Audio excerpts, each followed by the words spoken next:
At a replay. Today I am playing the High Elves, more specifically Avelorn faction, and I am up against the Lizardmen, who are being led by Gore Rock. And I wanted to cast this game mainly for a certain reason, and this is going to look at when maps can really inform your sort of army composition.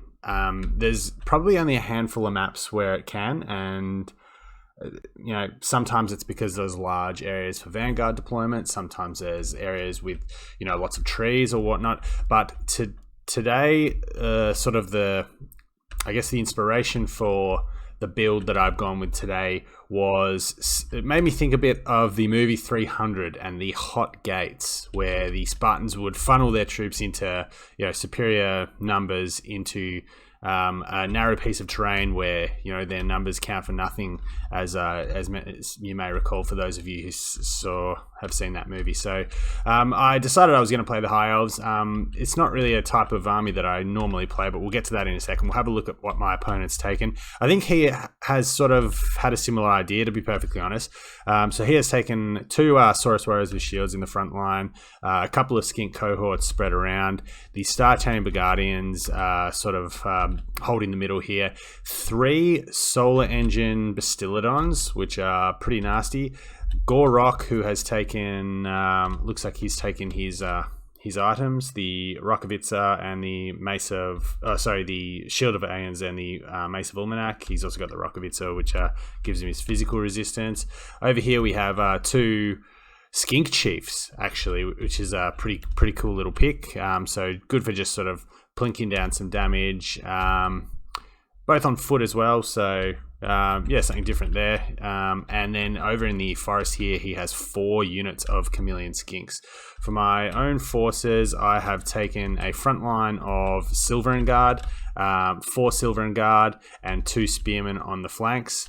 So just, these guys are absolute just linebackers. They just hold and hold and hold. Actually, decent damage dealers as well. They have a little bit of armor piercing, and a good bonus against large, and obviously, great charge defense against all. I've taken a unit of Sisters of Avelorn, as well as the ROR Sisters of Avelorn, the Everqueen's Court Guards, as well as the Talons of Torquilata. So a bit of synergy here, obviously, with they imbue weakness to fire with whatever they hit, and obviously flaming and magical attacks or shooting attacks on the sisters there. 2 bolt throwers. Knowing that my opponent was a Lizardman, I thought I might see a solar engine Bastillodon, at least 1 or 2. Turns out he has 3, so I've taken them just to sort of make him come to me a little bit and be able to sort of out trade the in the range fight. I've taken a Handmaiden.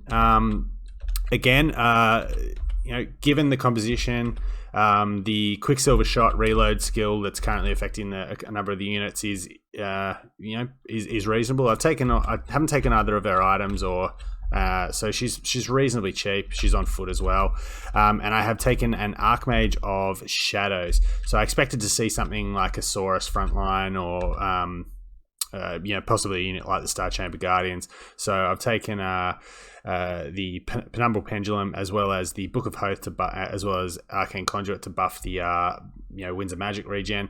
I've also taken Enfeebling Foe and Melkoth's Mystifying Miasma, and I've taken that mainly as much as anything. I know it doesn't cause damage to single entities, but I thought we might see maybe Mazda Mundi, possibly a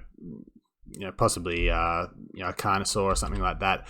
The speed debuff means it's just harder for them to sort of juke shots against the Ilga Core Bolt Throwers. So we'll get this on a play now. We'll get it on a regular play.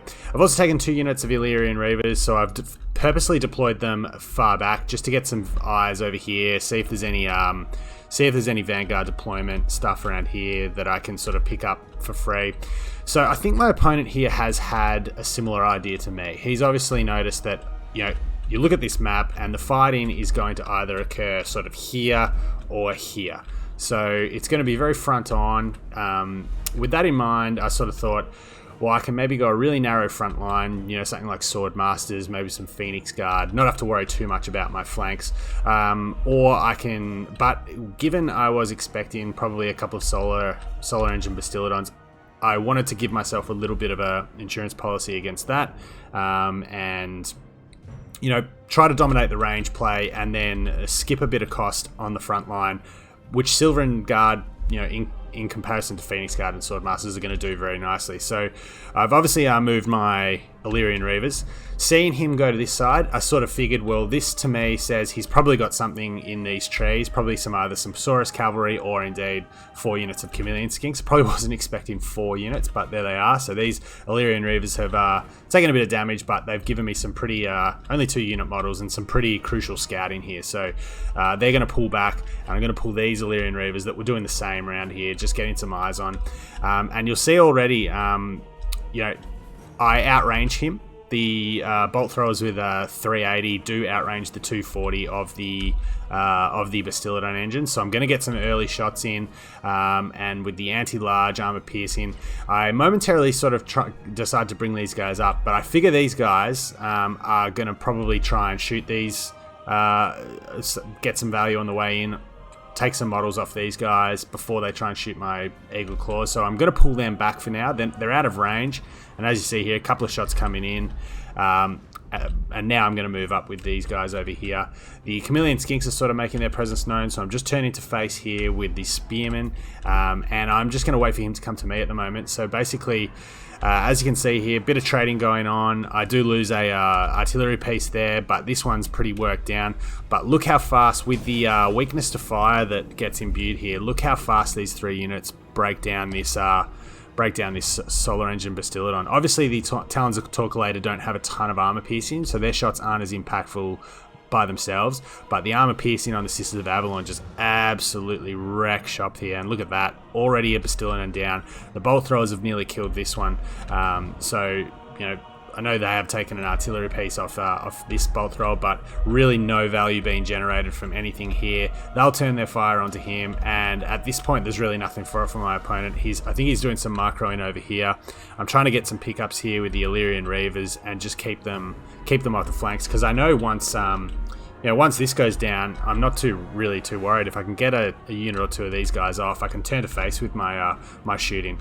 So the front lines are about to clash. Obviously, decent charge bonus on Saurus infantry, but not so much the shield, the spear variant. And as you see here, my Silver and Guard can just basically hold the line. No charge bonus on any of this is being impactful. Skinks aren't really gonna have the stats to buff through Spearmen, and we see over here, he has got some value over here. Illyrian Reavers aren't shielded and don't have a lot of armor, but now I can just sort of break this guy off. I did sort of move this guy up and around, but I realized I don't really need a rear charge here. The Silver and Guard are going to absolutely demolish these skink cohorts, and like I said before, I can turn to face. Chameleon Skinks do have some pretty nice missile resistance. There's also going to be a pendulum going down here on the front line. I think that got cancelled just momentarily, but there is going to be a pendulum going down on the front line here. So bang, that unit of Saurus Warriors gets absolutely wrecked. The bolt throwers are still online. The Handmaiden is just plinking some shots in here.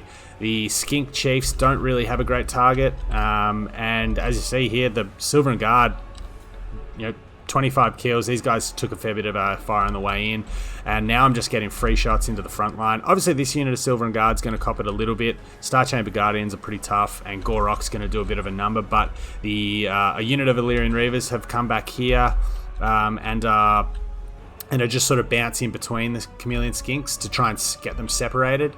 This unit of Spearman's going to come back in and sort of put some pressure on. And as you can see here, Gorok's pushing through, so I'm gonna drag my my shooting line back here, gonna actually sick the Handmaiden of the Everqueen on him pretty soon. She has reasonably good stats, obviously great melee defense, and a bit of an anti-large and some armor piercing on her will actually hold up reasonably well against Gorok.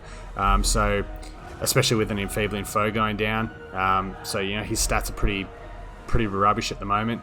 Obviously being a large target as well, the anti-large from the the handmaiden is significant. And you look at my shooting line here, they've basically expended all their ammo. They haven't really lost any unit models. This one's lost a couple. My reavers are coming back in to clean up the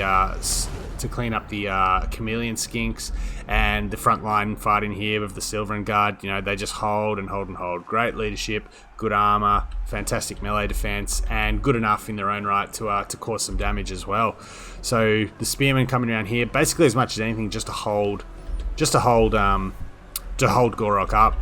The skink chiefs are just copying it here. So poor little buggers. They do have some melee defense, but at this stage, I've basically had a number of pendulums go down, a number of enfeebling foes on Gorok, who's never really been fighting at full capacity. The amount of winds of magic that the Archmage for the High Elves can generate is pretty absurd, and I guess that's lore friendly. I guess from the fantasy days, the High Elven Archmages were very, very powerful spellcasters. So that's the battle. Close victory. Reasonably comfortable victory, I would say, but mainly wanted to just highlight that because not a style of play that I really like to play that often when I'm on ladder. I usually like to test myself a little bit more. I find gun lines, this is probably as close to what you're going to see, apart from maybe like Loth and Seaguard or Archer Spam, which you might bring up against the Vampire Coast or something, but it was completely informed by how I was expecting the battle to go given the terrain. And obviously with that massive terrain feature in the middle, 2 sort of choke points, and then the deployment areas for each side, I figured it was going to be fairly narrow frontage fighting, and certainly that eventuated with the Silverin Guard. And then probably got lucky that I didn't expect 3 solar engines, but I did expect a couple, and was able to shut them down really, really quickly. Obviously, the Talons of Torquelator imbuing fire weakness allows Sisters of Avelorn Sisters of Avelorn obviously already have an extremely good damage output when they get a good target like that with their armor piercing magical shots as well, so bypassing physical resistance or anything like that, as well as armor piercing. And you saw how quick that Bastillodon melted. I mean, I think it went from 100 to 0 in about 15 seconds. So